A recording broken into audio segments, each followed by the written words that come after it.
released my 5th album, Lucid Dreams, on iTunes. So I'm super excited about that. And I'm a mom, so as you can hear, I have my child in the background.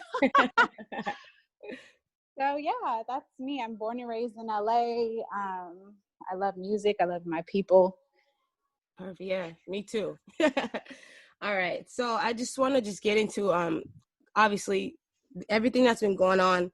I wanted to ask you, what were your initial thoughts and reactions when you first saw the video, the incident that happened with George Floyd? Utterly disgusted, disturbed, sad, heartbroken, angry, disappointed. It's very hard to watch. And I think that, social media is so powerful because we get to see so much, but it can also be traumatic to witness, a lot of these things. These things have been going on forever, but we're getting to witness more of them because of the access that we have. And so I don't think people realize how traumatic it really is to see this stuff like on the daily, you know what I mean? Because it just used to be like what the news showed you, and you had the option to turn that on, and it's kind of like, most of us are kind of addicted to our phones and Instagram and stuff, so it's kind of hard to not see it now. Definitely. I know it's like our phones are the first thing we like reach for in the morning sometimes, Absolutely. I wanted to ask though, what do you think needs to happen? What do you think how do we fix this, and what should we be doing? Well, because I know human nature, I don't think that there is a fix. I think that we need a reset, but I think that we can make life a little easier on ourselves by just doing really simple things. And some of those things are, I always talk about financial freedom and education. I think it's really important that, our people can afford lawyers, and we can afford to fight back these injustices, because a lot of people are in jail right now simply because they were stuck with a public defender who didn't really give a crap about them, and they didn't have a lot of options. I think, again, the social media thing, raising awareness, I think getting people to talk about it, but it's also a double-edged sword because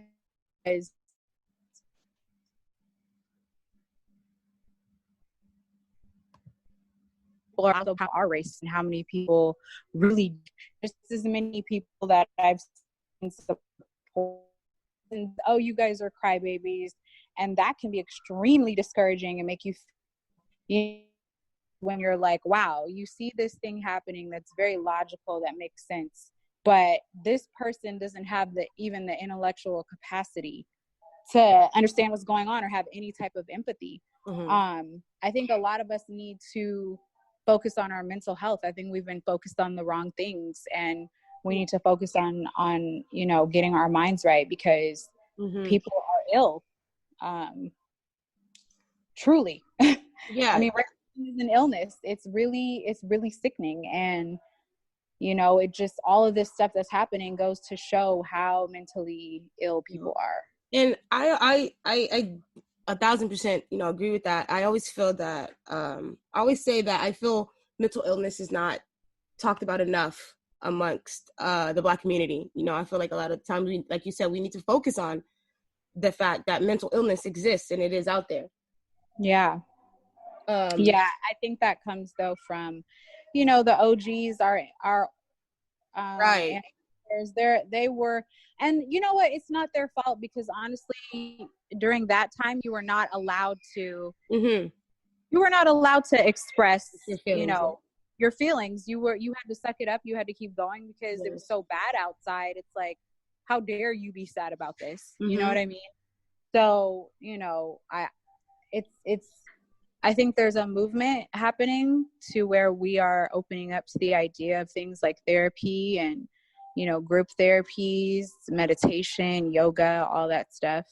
Yeah, I agree. I feel like I have been seeing a lot of my Black male friends. I feel like I've been seeing them talk more about getting therapy and help, my dad was one. He was, like you said, the OGs. He wasn't on the I need therapy page, but now, he's a lot older, and I feel like he's starting to more realize that, it is something that's very helpful that we need, Right. Yep.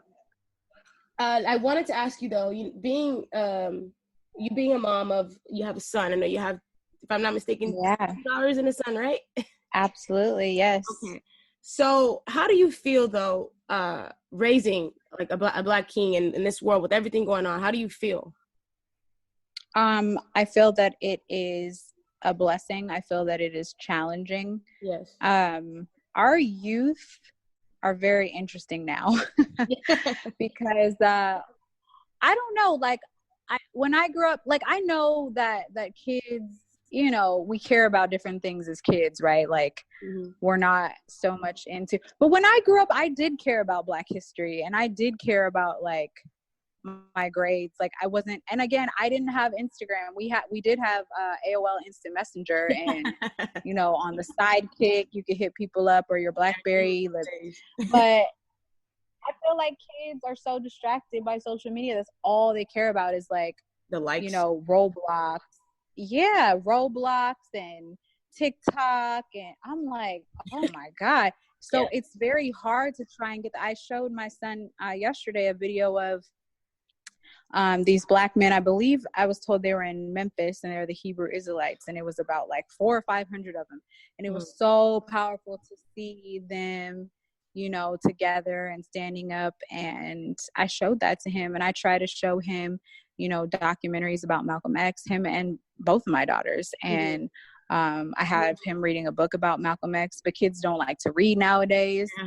So it's very challenging, but they see it though. They know what's going on. They see what's happening. How old is he? He's 13. Do you ever feel afraid though with him, like, just once he gets older, just walking outside with, how I feel like they are targeting our Black men? Does that ever worry? Well, I do understand that there is light skin privilege, and my son is, very light with light eyes. But I do know, at the end of the day that they still see him as a Black man, but I do know that he will get treated differently because he is lighter. He has a terrible mouth though, and I do worry about that because he has no gauge for like authority. Like when when you're around certain people, you got to turn it down a little bit, and he hasn't, he hasn't figured that out yet. So I have him in boxing. I mean, I have a boxing trainer who just actually came to my house right now because I have him in boxing because I know how his mouth is, and he's so smart. I'm like, if you're gonna have that mouth, you got to learn how to fight, because somebody's gonna knock you out, like the way you talk. What's his zodiac sign? A Virgo, girl. Oh, he's a Virgo. Okay. Yeah, with a Leo daddy. So gosh, yeah. He's that explains it. Yeah. Yep. Big energy. I wanted to ask next. So I don't know if you saw how they're now changing the narrative with George Floyd, that he had fentanyl, and he tested positive for fentanyl and meth, and now they're saying he tested positive for the coronavirus as well. How do you think this is gonna play out for his case? Man, they're gonna try and pull out every single thing they can to defame his name. I was waiting, but it does not take away. I mean, white people do coke and meth all the time. Like that doesn't mean that you deserve to die. Exactly. You know what I mean? Like you don't get to get murdered. So that makes it okay. He didn't die from the coronavirus. Like them bringing that up, like that is so stupid. He didn't die from the coronavirus. He died because, first of all, there's another video of them beating him up before he was even on the floor. So, you guys beat him up for no reason, and then you place him on the floor with a knee in his neck, and then after he's unconscious, you don't remove the knee, you don't try to offer any type of, so kind of help. Yeah. But Keith Ellison, now that he's on the case, I feel a lot more confident than I did originally with the other attorney. It cracks me up because every time, like, similar incidents to this happen, the ones that have happened in the past, they always try to portray us as, we were doing drugs and this and that and the third to try to justify. But I feel like, if the shoe was on the other foot and they were of Caucasian, and it always turns out he was mentally ill, and they always try to give them more of the benefit of the doubt of why. They give them a pass. Yeah, exactly. They give them a pass.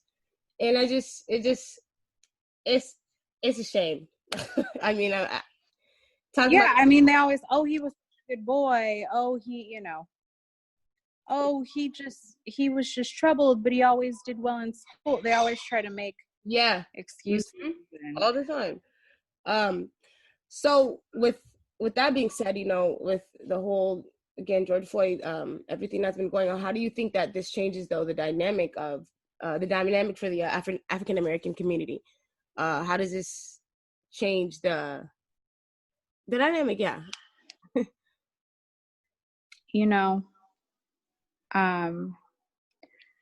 Our people are so interesting because we're very resilient. I think this time, though, it did something a little different to us. There are still always people who just don't, as some of these young guys, they just genuinely don't give a fuck. And I just wish that things like this would make us want to be better and and it does. For the majority, I would say it makes us want to be better. But then there are still these people who just don't get it. Yeah. And still want to live their crazy lifestyles. That to me is so toxic. But every group has that. Like, people always try to talk about black on black crime, and there's white on white crime. People who live next to each other harm each other. That's just how it is. And I think, however, we are starting to realize that we can't just protest for a few months, care for a few months, and then move on. I think that we are realizing that this is a long-term battle and we really want solutions. Yes, so we need to go as hard as we are now after everything is, calmed down. We still need to absolutely help, get this change. Do you feel that our Black brothers and sisters in entertainment, I feel like I have seen, there has been people who've been speaking out, like you. I've been seeing Tory Lanez. I've been seeing him speak out a lot. But I feel like there should be more that need to use their platform and voice their opinions. What is your take on that within the celebrities? Like I said, our celebrities, our Black celebrity, brothers and sisters. What is your take on them speaking out and helping us and helping us get justice and getting some change going? I think that it's a waste of time for us to try and get people to do things that we don't expect them to do. I think that, if you're used to what Kaepernick's going to do, what J. Cole's going to do, what Kendrick's going to do. You can't expect some of these other people who, what they've done from day one. You can't expect them to all of a sudden, because then sometimes people do have a change of heart and they're like, okay, this opened up my eyes. But then sometimes people just do it to hop on a train. And no, that's not productive. That's not cool. Like, people can see through that. So I just think everyone needs to be genuine and come from a genuine place. And if people are not, if they're not moved by their spirit to speak out, then good. Like, at least we know, okay, at least I know where you at with it. I was asking because I think it was J.R. Smith, I believe, who posted the video, and I agreed with him. You know, he was saying how like he hasn't heard